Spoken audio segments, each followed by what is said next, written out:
ఏ పని ఎవరు చేయలేకపోతున్నారో అది రెవెన్యూ డిపార్ట్మెంట్ చేయాలి. So best in coordination.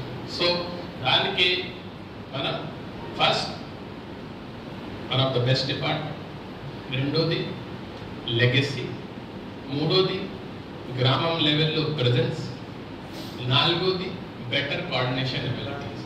ఈ 4 కారణం వల్ల రెవెన్యూ డిపార్ట్మెంట్కి ఎక్కువ వర్క్ ఇస్తున్నారు.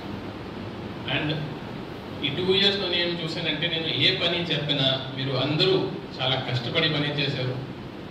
నేను కొంచెం టాస్క్ మాస్టర్, నేను నా మీద వచ్చిన పని ఖచ్చితంగా చేంజ్ చేస్తాం. సో ఎప్పుడప్పుడు కొంతమందికి నేను తిట్టాను, కొంతమంది గది లోపల తిట్టాను, ఓపెన్గా తిట్టాను. కానీ ఫీల్ అవ్వకండి, పని బాగానే జరగాలి, పబ్లిక్కి మేలు జరగాలి కాబట్టి అలా వివరించేసాము. పర్సనల్ ఏం లేదు. బట్ ఓవరాల్ చెప్తానంటే నా ఎక్స్పెక్టేషన్ ప్రకారమే పని చేశారు. ఫస్ట్ శ్రీనివాస్ రిఫరెన్స్ చేశారు 2022 90 తర్వాత నెక్స్ట్ లాస్ట్ 3-4 ఇయర్స్ నుంచి ఏమి బండ్ కానీ ఏం మరమ్మతు అవ్వలేదు. ఆ టైంలో అట్లాంటి వరద రావడం అంటే రెవెన్యూ డిపార్ట్మెంట్తో పాటు అన్ని డిపార్ట్మెంట్లో పనిచేశారు. ఈ చాలా కష్టపడి పనిచేశారు.